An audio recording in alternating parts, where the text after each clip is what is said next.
Rede Canal 10, Cabo Frio TV, apresenta Olhar Espírita.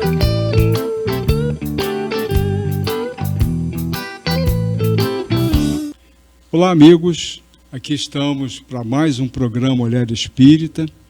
Hoje temos aqui conosco Marcelo Turra, o nosso companheiro lá do Trabalhadores de Jesus, Centro Espírita Trabalhadores de Jesus, do qual eu também estou associado. E hoje nós trazemos aqui um tema, que é um tema assim, de uma palavra que a gente às vezes ouve, aí o pessoal fala, e às vezes fica um pouco até na dúvida. Até pouco tempo mesmo a gente também não tinha assim, muita familiaridade com esse termo. E é interessante a gente falar sobre ele, porque ele tem muita relação com muitas coisas que a gente já falou aqui, né? É a visão espírita da resiliência, sabe? É a gente falar sobre resiliência. Bem, resiliência, vamos tentar explicar um pouco o que seria resiliência. A resiliência, ela vem, vamos dizer assim, em termos de conceito, como conceito, ela vem da física, né? E a física nos diz que, digamos, os corpos apresentam a propriedade de, após a aplicação de um esforço intenso, os corpos voltarem à sua forma original. Vamos até citar um exemplo para ficar mais claro, né? A gente tem uma mola, pega uma mola, né? E aí a gente comprime uma mola, né? Pega uma mola, vamos comprimir a mola. A gente soltando a mola, o que vai acontecer? Ela volta àquela forma original, antes da gente aplicar o esforço de compressão, né? Ela retorna àquela forma original. Bem, esse conceito, olha só, ele foi assim sendo observado e, naturalmente, foi fazendo assim analogias com relação à nossa possibilidade, à nossa capacidade em lidar com as situações, principalmente aquelas situações estressantes, aquelas situações mais difíceis que a gente enfrenta no curso da nossa vida. Então a gente lida com desafios o tempo todo, a gente lida com situações, às vezes, cruciantes, muito complicadas, como um exemplo que a gente vai acabar citando aqui para vocês daqui a pouco. Então, como é que é isso, né? A situação da nossa possibilidade, digamos assim, da nossa capacidade em enfrentar os problemas que a gente vivencia, as adversidades que fazem parte da nossa existência aqui na Terra, né? Então, aqui no meio que a gente vive, em qualquer situação, seja em casa, né? Você bota o pé na rua para alguma coisa, você basta estar respirando, que você está sujeito a situações que podem te estressar, não é verdade? A gente pode estar andando tranquilamente, de repente vem um pombo e solta uma coisa não muito desejável ali e atinge tua roupa que está limpinha, não é? Aquilo já vai ser uma razão para você ficar bem injuriado, né? Poxa, logo eu, agora, estou indo para o trabalho, né? E vai ter que trocar a camisa. Bem, são coisas desse tipo, mas tem coisas muito mais complicadas que a gente encara. E a gente vai ver que a resiliência ela tem uma importância, uma relevância muito grande no sentido de nos ajudar a lidar com os problemas de uma maneira melhor. Vamos ver o que sai daqui desse nosso debate. Estou apenas eu aqui. E apenas, poxa vida, isso é até menosprezar meu amigo, né? Que esse meu amigo aqui vale por dois, tá? É o Marcelo Turra, o meu companheirão aí, que a gente fez muitos trabalhos, tivemos em muitas situações juntos e o resultado foi bem legal, graças a Deus. Não é, Marcelo? Então vamos, Marcelo, começar o nosso babado aqui.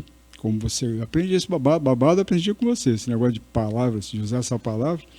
Agora, eu te pedi que você fizesse a nossa prece inicial. É importante fazermos a prece, viu, irmãos? Porque precisamos agradecer sempre a Deus, sempre a Jesus, sempre a esses amparadores que não cessam de nos ajudar e nos amparar. E a gente não imagina o quanto, sabe? Se a gente pudesse ver realmente, né, o quanto eles nos ajudam. Então a gente precisa fazer a prece em gratidão e pedirmos para o nosso início de trabalho, tá bom? Amigos, amigas, nós vamos orar. Os companheiros aí, vamos esvaziando a mente da gente, sentindo a presença dos bondosos espíritos que nos guardam e nos orientam, Obrigado, Jesus. Obrigado, amigos espirituais. Nós rogamos a presença dos bondosos espíritos, que eles venham nos dar orientação e discernimento na noite de hoje. Obrigado, Jesus, e fique conosco hoje e sempre. É o que nós Assim pedimos. seja. Obrigado, Marcelo. É isso, Marcelo. Essa questão da resiliência, né, Marcelo? Você, vamos dizer assim, você consegue ser resiliente algumas vezes, Marcelo? Como é que é essa situação? Flávio, quando você inicia dando uma abordagem da física, a capacidade que tem a mola de retornar, né, sempre que sofre a compressão, e não só relacionado a ela, mas relacionado a diversos outros elementos de ordem física que são inanimados.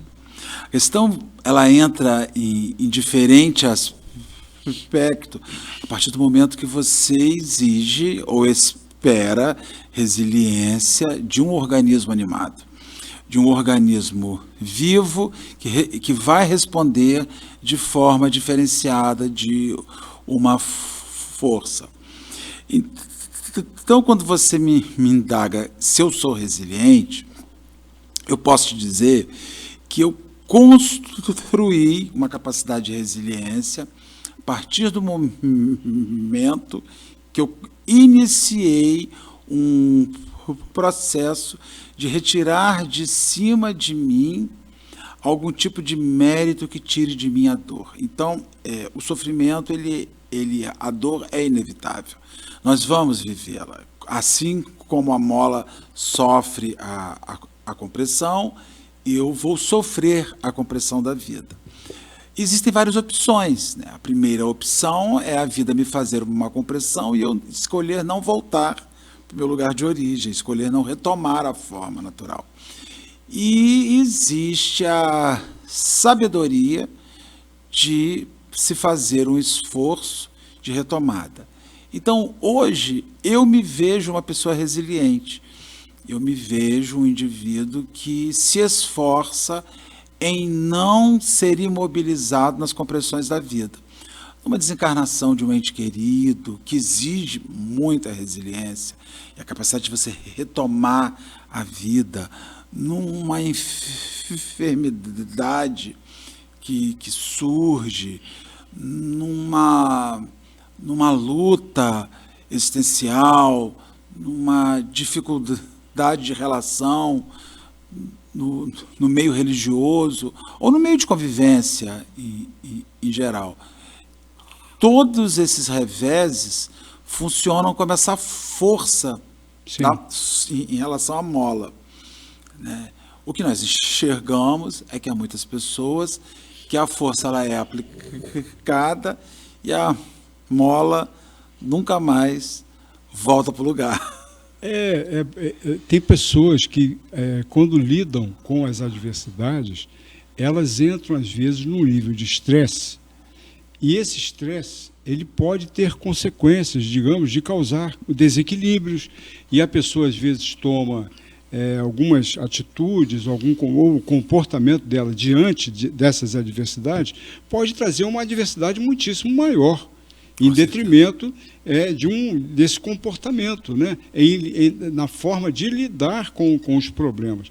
Vamos lembrar aqui que nós vivemos num mundo, nós já falamos sobre isso aqui, né? Esse mundo em que a gente vive, ele é um mundo de provas e expiações. Então, quer dizer, o mundo de provas e expiações, ele apresenta uma característica em que nós, que somos espíritos ainda imperfeitos, nós já falamos isso aqui também, somos espíritos que apresentam muitas imperfeições e viemos aqui para a gente poder aprender e experimentar para crescer, para nos desenvolvermos espiritualmente. Agora, esse processo de aprender alguma coisa, Marcelo, é um processo sempre marcado pela dor. É doloroso evoluir, é doloroso crescer. Você, muitas vezes, para aprender alguma coisa, uma criança, por exemplo, né, que vai aprender a andar de bicicleta, ela cai cai duas, rala o joelho, rala a mão, na terceira o pai dá um grito E ela aprende, ela dá o jeito, começa e nunca mais esquece de andar de bicicleta. Mas teve um processo, não é?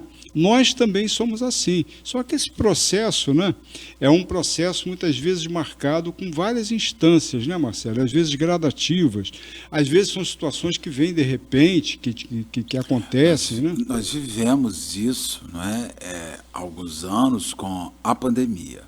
A pandemia de Covid, ela foi uma força dificílima, horrível e que levou a gente para dentro de casa. De constrangimento. De constrangimento. Né? Você ficou com todos os constrangimentos possíveis. De repente você se viu obrigado, por contingenciamento, a usar uma máscara, você se viu obrigado a higienizar alimentos de uma forma que nós nunca fizemos. Lavar as mãos como a gente nunca fez tão intensamente. Isso, o que nós percebemos? Isso gerou em muitos companheiros uma lesão psicológica, gerou uma lesão emocional que muitos irmãos não conseguiram retornar, abre aspas, à vida normal. E aí, quando você fala em resiliência com relação ao ser humano, nem sempre recomeçar significará voltar exatamente ao local onde as coisas iniciaram. É por isso que há uma grande diferença na resiliência humana. Porque a resiliência humana, ela te requer sabedoria para encontrar novos caminhos visando os mesmos objetivos. Então, esse processo, principalmente quando se fala, né, Flávio, é muito difícil para uma pessoa se tornar resiliente quando ela tem grande dificuldade de viver longe da zona de conforto. Toda pessoa que vive dentro da zona de conforto, o problema, às vezes, se torna muito maior. É por essas e outras que as pessoas que estão em linha de miséria, eles se movem muito mais rápido, porque não há uma zona de conforto. Não há uma zona de conforto em viver numa residência que não entra água encanada. Não há uma zona de conforto em viver numa residência que às vezes não chega esgotamento. Não há a zona de conforto quando você muitas vezes começa o seu dia sem saber qual será a sua refeição e se ela existirá. Então você observa que essas pessoas são muito mais resilientes porque elas são obrigadas a inventar mecanismos de sobrevivência. É interessante você colocar isso, porque a criatividade, né, Marcelo, e até muitas vezes a superação de grandes problemas que a humanidade já teve, vieram, digamos, a lume. Isso aí foi um esforço que as pessoas tiveram que empreender esforços no sentido de superar várias situações. Por exemplo, a questão da conservação da carne para consumo. Não é? Antigamente, aquele negócio que botava no sal, não é isso? Era tudo na salmoura, né? Sei lá, botava no sal e tal para conservar. Mas aí vieram outras situações e tinha, de repente, da quantidade de carne que você já não tinha como fazer mais isso. Aí tinha que inventar, digamos, a refrigeração. Então, são desafios que vão mobilizando o homem a encontrar soluções. Não é? Então a vida é assim que a coisa vai, digamos, vai evoluindo, vai havendo o progresso, né, tecnológico, o progresso em várias frentes, no sentido de nos propiciar conforto. Né? Hoje nós usufruímos de confortos tecnológicos que, na verdade, foram, digamos, conquistados na questão do espaço, dessa busca de chegar à Lua. Né? Eu estava vendo outro dia um programa da NASA, falando do programa Apollo, como é que foi o processo, né, até chegar naquela condição que até hoje é meio questionável, aquele negócio se eles conseguiram ir à Lua em 69, que foi bacana, foi, que eu assisti isso. Né? Eu, criança, assisti, tive a oportunidade de ver na televisão aquilo transmitido, aquilo foi um frisson, foi uma realização muito bacana. Mas a gente não sabe exatamente, tem várias versões aí que dizem que pode, não pode ser, pode não ser, que realmente estiveram lá. Né? Mas é interessante isso, né, Marcelo? A questão da criatividade, o quanto que, de repente, os desafios, eles vão propiciar a tendência de você encontrar soluções. E, na verdade, as soluções, eu acho que a coisa se amplia muito quando a gente entra nesse âmbito.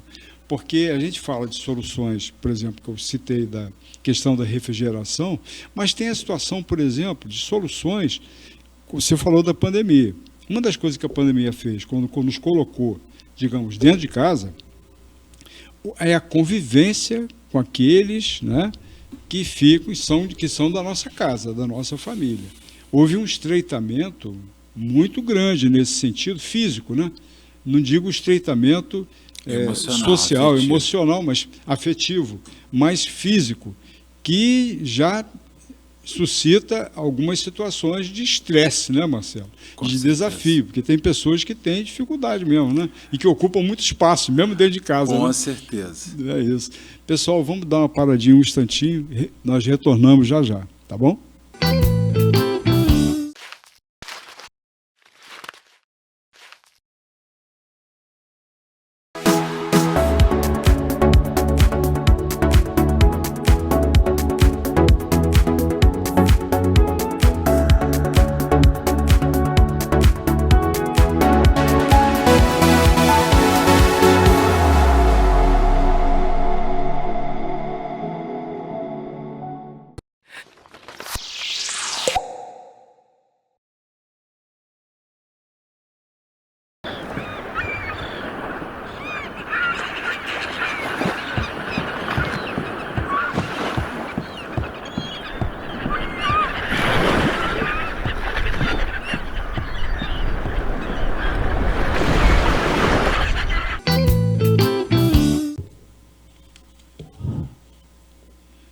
Retomando então, amigos, voltando aqui com o programa Olhar Espírita, nós estamos falando sobre resiliência na visão espírita, né? E aí eu vou voltar aqui para Marcelo, para a gente poder continuar o nosso debate aqui, né?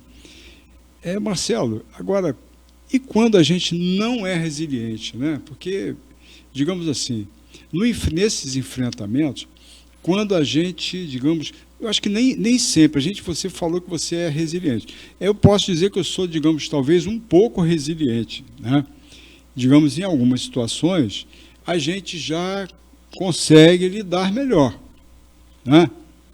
Tem outras que ainda são desafiadoras demais. Por exemplo, o problema no trânsito, né? Alguma encrenca no trânsito. Hoje mesmo o garoto atravessou na minha frente de bicicleta e eu estava numa velocidade que eu tive que fazer um desvio em cima dele para não pegar ele. Eu estava na minha, no sinal aberto para mim, e ele me atravessou na minha frente, me deu um susto medonho, né? Aí eu dei uma buzinada, me contive, não xinguei nenhum palavrão, mas, né, a situação me deixou preocupado, né? Vai fazer o quê? Mas essas situações, qual é a vantagem da gente do que a gente se poupa, vamos dizer, sendo resiliente, e o que a gente perde não sendo resiliente, Marcelo? O tempo. O tempo. O porquê? Porque a vida, Flávio, não nos pede licença para nos apresentar as compressões, as lutas, as doenças, as adversidades. De uma maneira ou de outra, o indivíduo precisa se reinventar. De uma maneira ou de outra, o indivíduo precisa recomeçar. O que eu posso te dizer sobre uma grande dificuldade de resiliência é que algumas vezes é complexo retomar a sós. Alguns indivíduos vivem tantas experiências de lutas, de sofrimentos, de angústias, que eles por si só acabam não encontrando um bom ânimo para a retomada. Então, não ser resiliente, não assumir uma oportunidade de recomeço, significa, antes de mais nada, frear a sua dinâmica de evolução espiritual. Então, você quer ver um exemplo? Eu vou citar aqui um exemplo muito clássico, que eu acho, que é o homem Saulo até se converter ao apóstolo Paulo. Saulo, um rabino radical, vive no seu apogeu, né, como jovem rabino, sendo forjado para assumir o sinédrio, sendo forjado para ocupar o lugar lá de Gamaliel, que era o líder e que o acolhia como um filho. No revés da vida, ele leva o cunhado, que ele não sabia que era o cunhado, à morte, a uma pena de morte, e então a noiva, irmã desse cunhado, reconhece o cunhado e, obviamente, o noivado ali acaba. É Estevão, né? Estevão e Abigail. Então, o que ocorre ali? Ele passa a ter ódio. Aquilo não dá ele uma lição. Ele passa a ter ódio e depois ele ouve dizer que Ananias em Damasco, que tinha sido responsável pela conversão de Abigail, ou seja, é como se o Cristo o estivesse comprimindo, é como se o Cristo fosse essa força que o abafava. Então, em uma situação de limite, ele vai a Damasco para acabar com isso. E no caminho de Damasco, ele tem uma visão de Jesus. Ali, ele tem que reconstruir a sua vida com o mesmo vigor, mas sobre um outro ângulo. Um outro paradigma. Outro paradigma. E é interessante, né, Marcelo, porque esse ditado que a gente cai do cavalo, eu acho que é exatamente em função vamos do próprio reconstruir. Saulo. É o Saulo que ele chega a ter aquele clarão, e a visão de Jesus, ele cai do cavalo. E ali ele percebe que não tinha mais como ele não fazer algo, de retomar, de reconstruir a vida sob outro paradigma. E ali você vê que surge um novo homem com os valores originais. Os valores originais que era ser fiel à fé, os valores originais que era ser fiel à ideia, mais um homem que resolve usar todos os valores originais e caminhar por outra estrada. Então, aí o que eu identifico aí? É que é possível que você mude a vida, tenha uma ação resiliente sem mudar sua essência, sem mudar de fato o que o Marcelo é, do que o Flávio é, mas simplesmente sem mudar as questões éticas, as morais. Às vezes são aqueles indivíduos que nos ouvem agora, que são pessoas de bom caráter, são aquelas pessoas amigas, solícitas, que compartilham e que dividem. E quanto mais elas compartilham, quanto mais elas dividem, os outros que se servem zombam dela.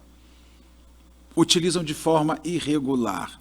Chega uma determinada hora que você sofre isso de uma forma que você se pergunta se vale a pena continuar sendo assim.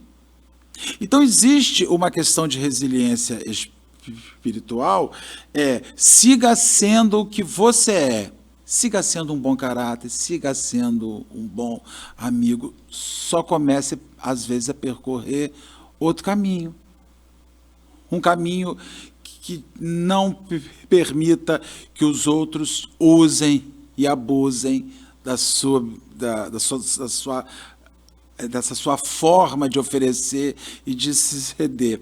O que eu percebo é porque às vezes as pessoas elas acreditam que a resiliência ela mata o que você é. E ela não existe para sacrificar o que você é. Ela existe para descobrir novos lugares por onde você ande. Perfeito. Para, na verdade, te transformar, muitas vezes, né? É um processo que você não volta igual. Você pode voltar à forma, mas você não volta igual, Marcelo. Porque você amadurece. É aquela questão da leitura, de maturidade da vida. Porque quando a gente fala em resiliência, nesse processo, assim, dentro da psicologia, social, vamos dizer, né? Dentro da psicologia humana, né? Essa questão aí é essa capacidade da gente lidar com as adversidades de uma forma, né, em que você é resiliente, de uma forma em que você possa lidar com a adversidade sem você se quebrar, sem você se romper, sem você se estressar. Assim, às vezes você se estressa, não quer dizer que você não vai se estressar, mas você não permitir que o estresse ou que essa situação que possa advir, ela venha ela te mine. a te minar e te levar a desatinos. A desatinos. Né? Olha, esse é o processo. A Joana de Ângeles, espírito que orienta Divaldo Pereira Franco, ela vem na sua série de psicologia, ela aborda alguns aspectos que ela chama o movimento espírita. Ela diz que o movimento espírita precisa espiritizar, se qualificar e se humanizar. As adversidades da vida, elas nos chamam a esse aspecto de qualificação. Se você sofre um revés, se você sofre uma luta, e se você não sabe como agir na luta, você precisa se qualificar para a próxima luta, porque ela vai acontecer. Certo?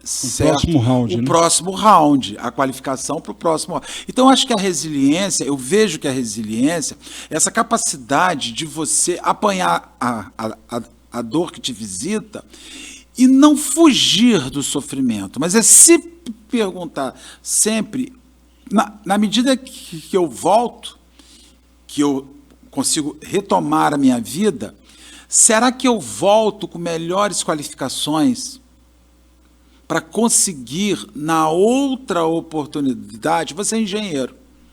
Primeira vez que você foi fazer uma massa, que aconteceu uma experiência sofrível, que você teve uma experiência infeliz no seu ambiente de engenharia, a primeira opção é, isso não é para mim, eu vou embora. Pois é, Marcelo. A segunda opção é, eu preciso me qualificar. Esse processo já é um convite à qualificação. A questão que eu vejo é que a gente não consegue enxergar a adversidade como um chamado à qualificação.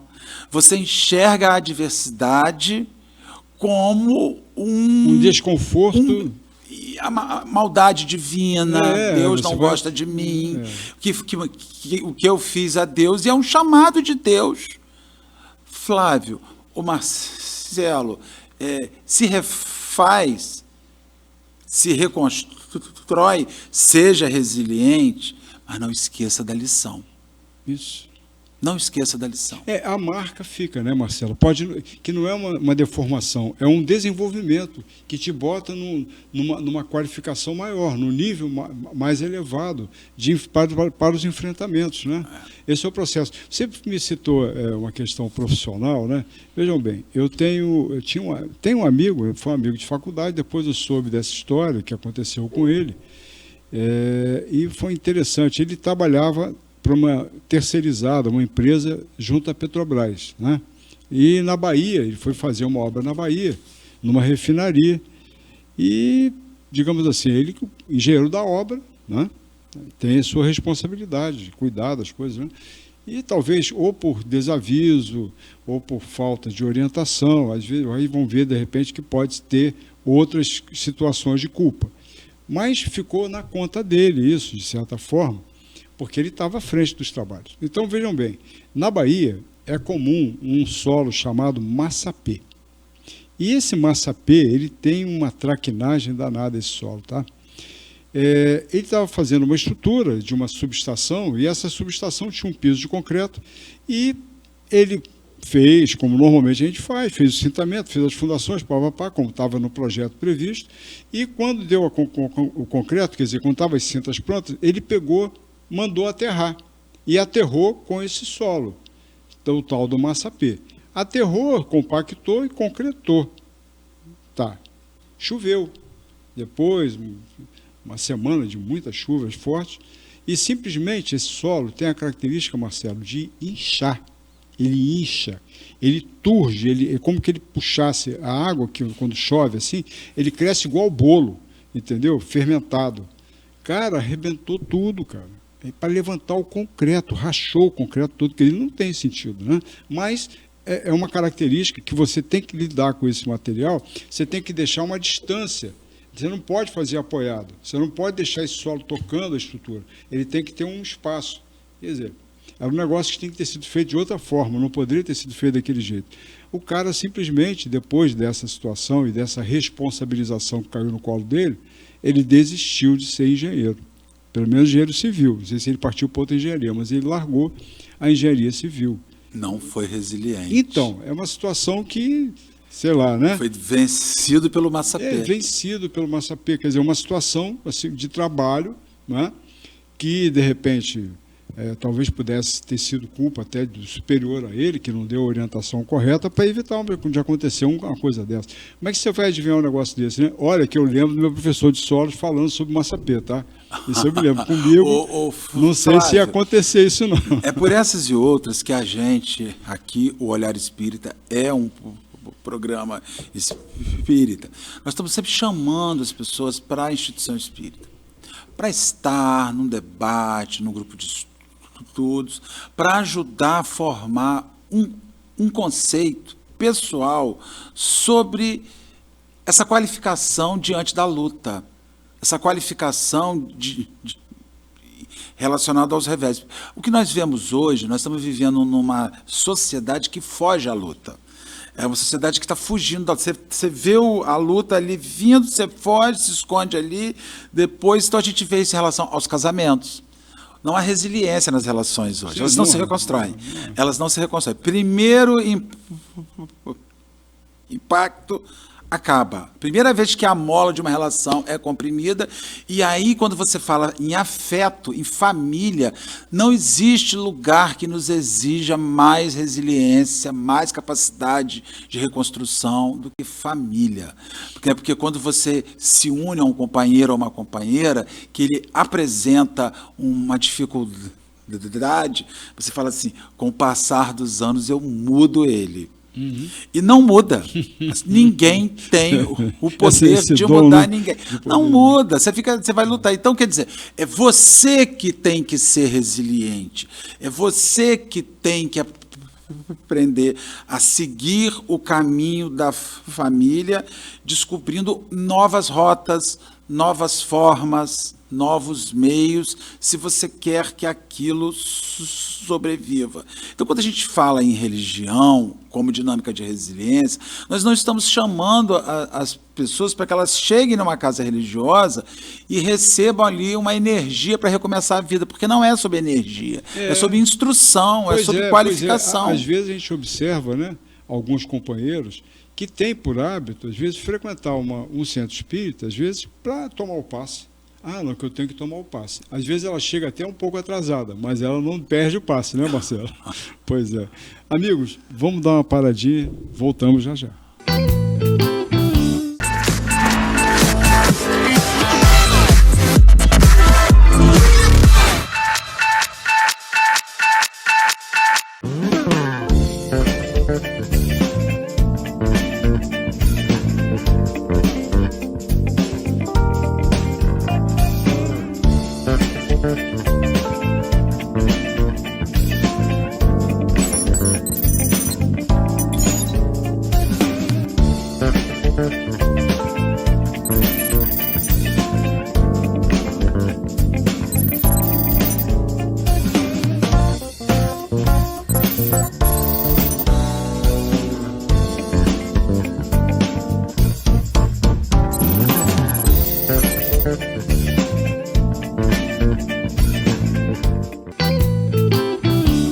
Amigos, de volta então aqui, retomando o nosso debate, estamos falando sobre resiliência, né? Esse conceito aí, a gente deu o exemplo da mola, né? Que sob a ação de um esforço, a gente consegue comprimir a mola, mas soltou, ela volta, digamos, à forma original. Mas se a gente for trazer isso, nós estamos trazendo aqui para o nosso debate, trouxemos para a questão assim, da resiliência desse fenômeno, que é um fenômeno físico, para a questão da resiliência já no campo das emoções, no campo humano, vamos dizer, né? Aí a coisa tem uma certa mudança, não é exatamente assim. Em relação às adversidades que a gente enfrenta. Que a gente sabe que as adversidades, ou, digamos assim, as dificuldades, ou todos os desafios que a gente enfrenta na existência, nesse trânsito aqui, temporário que a gente tem aqui na Terra, tem um objetivo na nossa vida, considerando, em especial, o lado provacional, né, das provas, que nós estamos no mundo de provas e expiações. Então, as provas, elas fazem parte do nosso processo de aperfeiçoamento, porque a gente não vem aqui à toa, a gente não está aqui de férias. Nós viemos aqui com o objetivo da gente crescer intelectualmente, moralmente, espiritualmente, e crescer é um processo complicado, é um processo complexo.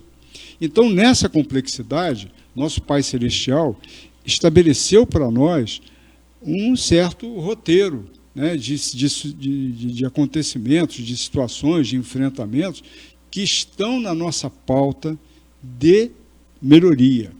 Coisas que nós viemos aqui e precisamos dar conta para resolver. Tem algumas que são essas das provas, que eu considero, digamos assim, mais fáceis, e tem outras que são mais complicadas, né, que são as expiações. Muito bem, vamos falar aqui de uma expiação muito séria, que aconteceu com uma pessoa, numa moça. O pessoal deve conhecer essa história. Isso aconteceu em 2004. Ela estava num banana boat, né, lá brincando com as crianças, com os filhos e tudo, e uma lancha veio e causou um acidente seríssimo que levou essa moça, André Salgado, ela perdeu as 2 pernas dela, né, nesse acidente. E pior, né, depois, a coisa do desdobramento, esses que foram os responsáveis, né, por esse fato infeliz, nunca foram, digamos, levados a júri ou alguma coisa dessa natureza. Quer dizer, a justiça, nesse ponto aí, parece que falhou também. Mas vamos analisar o caso dela. Ela, apesar desse... Vejam bem, você foi brincar com as crianças na praia, num banana boat, você perder as 2 pernas é uma coisa muito séria, né, Marcelo? Você deixar de andar, você não tem mais as pernas para você andar? Imagina. E como é que ela reagiu a isso tudo, né, Marcelo? Como é que foi a reação dela?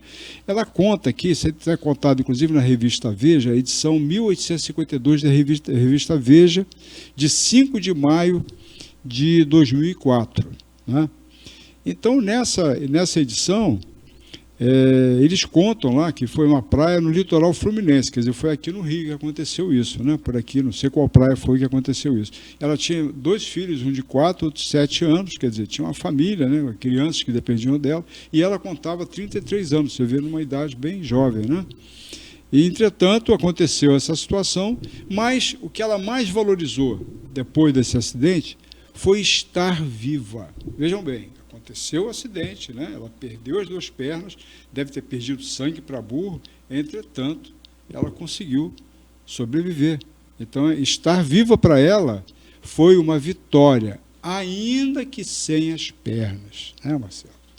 E aí, como é que é essa história, Marcelo? Como é que é isso, cara? Poxa, a pessoa perde as pernas. É uma situação que ela não tem o que fazer, né, Marcelo? Como é que ela vai recuperar as pernas? Não adianta nem guardar a perna, né, para levar para... Não dá, não vai ter sido. Flávio, o ser humano, a maioria dos seres humanos, eles associam felicidade à funcionalidade. Então, quando você olha uma pessoa numa cadeira de rodas, quando você olha uma pessoa com limitações, como ela não expressa toda a funcionalidade de um corpo, né? Você olha com um olhar menor. A maioria das vezes é assim. A maioria das vezes é assim. Um cadeirante, uma pessoa de moletas, um gago, como eu, uma pessoa deficiente visual, um surdo. Então você acha que ele é menor, porque a gente associa que é impossível ser feliz sem ter a funcionalidade que o mundo exige. Essa senhora, o que você pode observar?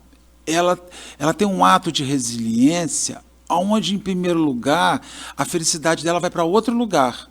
A felicidade dela não está em andar, a felicidade dela está em sobreviver. Então, isso é um olhar que estimula a resiliência. Nós assistimos agora no Sul, recentemente, enchentes infindas no Rio Grande do Sul, onde aqueles indivíduos precisam se alimentarem o tempo inteiro de resiliência, numa dinâmica de reconstrução, os sobreviventes. Então, o que essa senhora me chama a atenção? Diante de todas as lutas da vida, tudo poderia ter sido pior. Sempre pode ser pior. Sempre. Sempre é possível que aquilo seja pior. Mas isso é um olhar otimista que não vai te devolver as pernas de volta. Mas também o olhar pessimista não vai te devolver as pernas.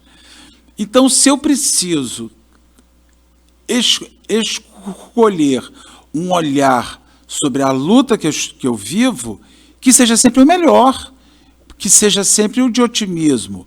E aí a gente precisa, eu volto a dizer, é imprescindível a necessidade de ajuda psicológica, é imprescindível muitas vezes para um ato de resiliência, o auxílio familiar, como esse companheiro reagiu em relação a essa mulher, como essa família acolheu essa mulher. Será que essa mulher, para essa família, só representava um encontro feliz enquanto era funcional, quando não é mais funcional? A gente vive muito isso em relação ao idoso. O idoso, você precisa ser o filho jovem, você precisa ser mais resiliente para se reconstruir na sua relação com um idoso que se transforma. Então, quando você fala em resiliência, você fala sobre um acidente, mas você fala sobre se reinventar ante o inevitável. Você fala em se reinventar ante um filho especial que chega, ante o seu idoso que envelhece e muda. E antes aquela mãe, aquele pai extremamente com capacidade de realização, ativos, que chegava na casa deles, e a comidinha estava lá feita, pronta, esperando. Hoje, você muitas vezes precisa estar fazendo. Eu vivi isso recentemente, e como eu sofri, porque eu não queria aquilo.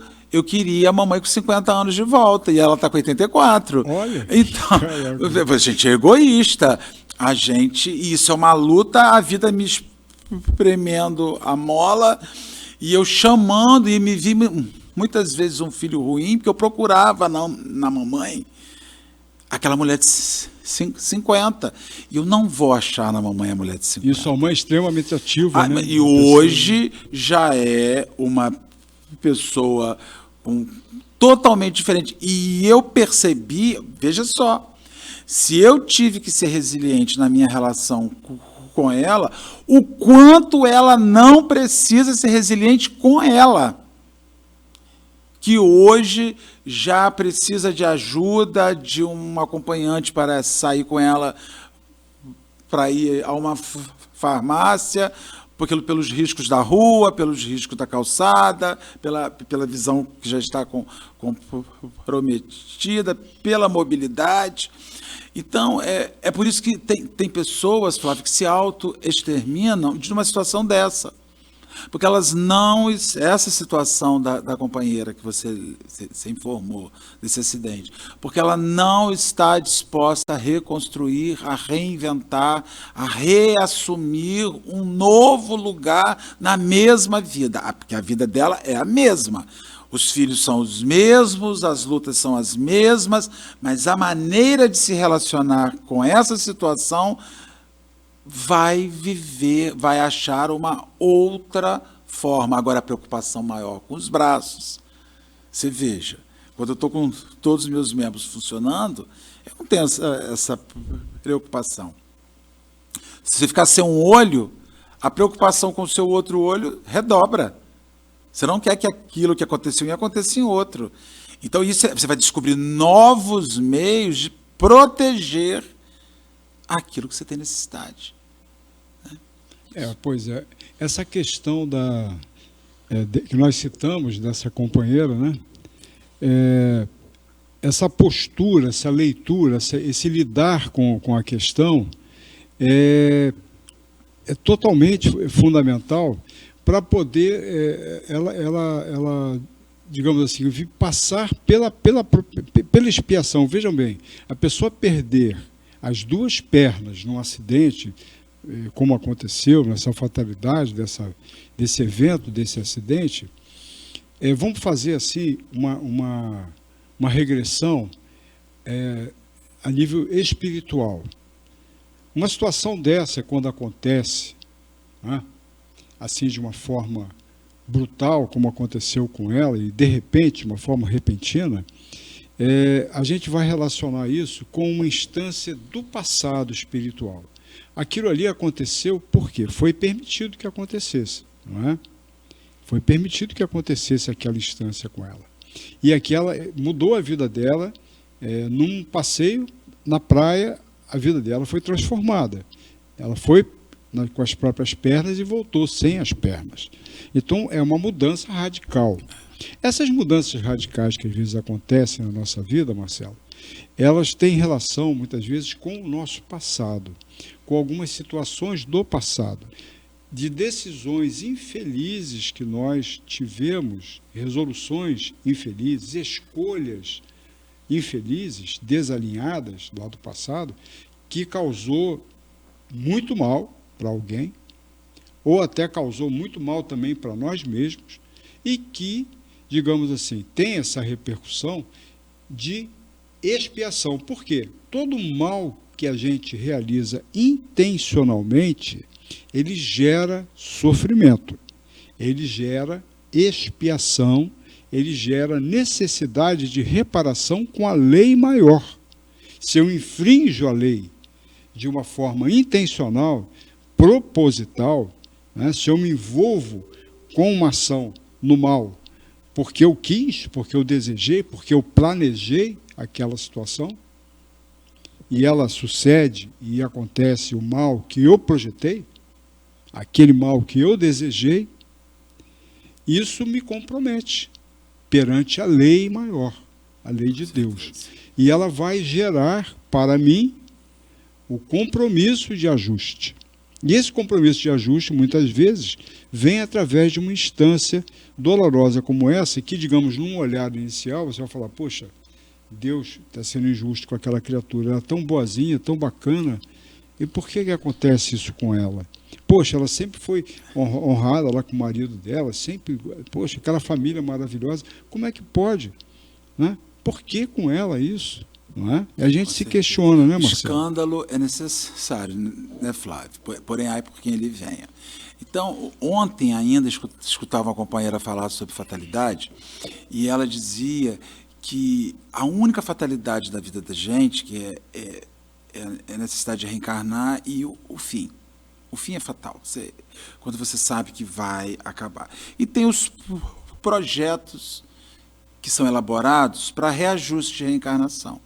Então, quando você fala sobre um acidente como esse, para muitos, meu Deus, se ela não tivesse ido ao Banana Boat, se o homem da lancha não tivesse vindo e as pernas estivessem na programação de amputação, aquilo iria acontecer de uma maneira ou de outra. Aquela situação simplesmente foi uma situação horrorosa para quem realizou, horrorosa para ela, mas para que se cumprisse uma programação. Então, assim, uma forma que nos ajuda a ser bastante resilientes é tirar a roupa da vítima, a vestimenta que eu estou sendo vítima de algo. Nós não estamos sendo vítimas de nada. Nós estamos num processo de reajuste onde a vida, onde a programação de reencarnação ela nos ensejou chegar naquele lugar e ter aquela experiência. É muito mais fácil a resiliência para o homem que consegue reconhecer que ele não veio a esse mundo só para as bênçãos da vida, que ele veio a esse mundo para expiar ou provar. Que é possível que a gente viva experiências complexas a título de provação, e não de ajustes de ontem, mas para ver se o que você aprendeu, de fato, foi... Você sorveu isso de forma que isso vira uma realidade na sua vida. Então, a gente vê indivíduos, né, que têm essa capacidade de se reconstruir, porque são indivíduos que, a qualquer momento da vida, se algo der errado, não vão se surpreender, vão se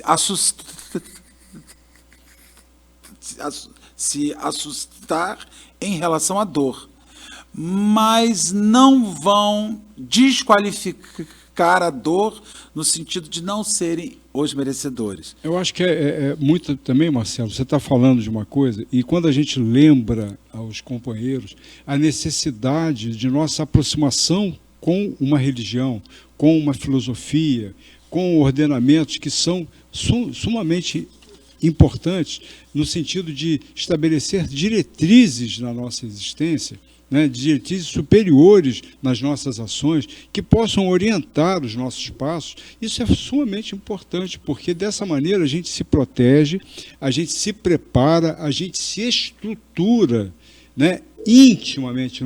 Nós temos um preparo, digamos assim, tipo uma armadura, né, que nos condizente com os processos de enfrentamento, Marcelo. Porque muitas vezes a pessoa está, digamos, leva a vida meio na flauta, vou deixar a vida me levar, e de repente vem a pancada, né? De repente ela acontece. E aí, meu irmão, como é que fica? Aí esse conteúdo, esses elementos que você edifica dentro de você, eles te promovem uma condição de resistência, né?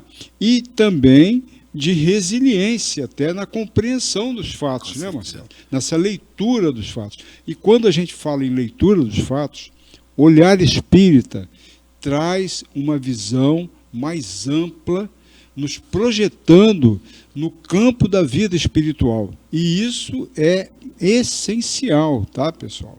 A gente não está aqui à toa, nós estamos aqui buscando passar para vocês essa mentalidade, essa visão da vida sob o ponto de vista do espírito imortal, tá? É por aí.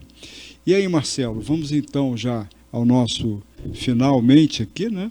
Eu vou pedir que você faça as colocações assim na sua leitura final aí do que a gente conversou, e eu vou fazer a nossa prece final do encerramento. Flávio, tem um ditado que diz que mar calmo não faz um bom marinheiro. Não faz bom marinheiro. A gente se torna melhor marinheiro, a gente aprende a navegar nos mares da vida quando a gente consegue navegar nos mares mais difíceis. Então, que a gente tire essa face de vítima da vida da gente. Nós não somos vítimas de nada. E que a nossa resiliência venha com o objetivo de suportar a próxima etapa. Porque nós passaremos por outras fases de sofrimento, de angústia. A prensa que começou apertando a primeira mola, quando aquela mola voltar para o lugar, a vida vai dizer, agora vamos botar a outra para ver se essa mola volta. Se começou com uma de 200 quilos, daqui a pouquinho está botando uma de 500, daqui a pouquinho está botando uma de 1.000, daqui a pouquinho está botando uma de 5.000, e a mola volta. E aí um dia eu falo assim, nossa, essa mola é mais forte, ela é mais resiliente, ela tem a capacidade de voltar, porque mais de 20 prensas já comprimiram essa mola. e nenhuma teve a capacidade de limitá-la. Ela sempre voltou para o seu lugar. Então, eu acredito que o objetivo da vida é essa. Hoje é uma coisinha, a gente recomeça, amanhã é outra, a gente recomeça, depois da manhã será outra, e às vezes as coisas vão ficando mais complexas. Eu acho que é a musculação espiritual. Nós estamos numa academia de musculação espiritual, viu? Então, é esse processo. A gente vai ganhando musculatura, né, para poder, digamos, lidar com mais resistência e resiliência nos enfrentamentos. É lógico que não conseguimos manter linearidade nesses comportamentos resilientes, realmente, mas a resiliência é uma prática que pode nos ajudar muito em muitas situações, evitando justamente perda de tempo e, digamos assim, sobrecargas emocionais que podem nos atrapalhar bastante, né, Marcelo? E se você fizer um exame de consciência, você vai observar que situações que você vivia há 5 anos que te deixavam no chão, você encontrou um caminho de vivê-las hoje de pé. Pois é, não é? E isso é resiliência. É resiliência, e a gente vai ganhando realmente aprendizado nas musculatura questões... espiritual. É, musculatura espiritual e aprendendo a lidar melhor com as situações, viu, queridos? Bem, meus irmãos, vamos fazer a nossa prece breve agora de encerramento, agradecendo muito a Deus, nosso Pai, a Jesus, nosso querido amigo, aos bondosos companheiros da espiritualidade que tanto nos auxiliam e amparam, e para nos despedirmos, né, nessa mensagem que hoje nós debatemos, esse assunto aqui que foi objeto do nosso encontro, para que a gente possa aproveitar, meus irmãos, e com esses entendimentos assim mais aclarados a respeito da resiliência, podemos aplicá-la na nossa vida, compreendendo melhor que as adversidades não estão aí para nos provocar ou para nos causar sofrimento, mas também para nos ensinar e nos conduzir ao progresso, à evolução e ao refazimento. Muita paz a todos e até ao próximo Olhar Espírita. Muito obrigado.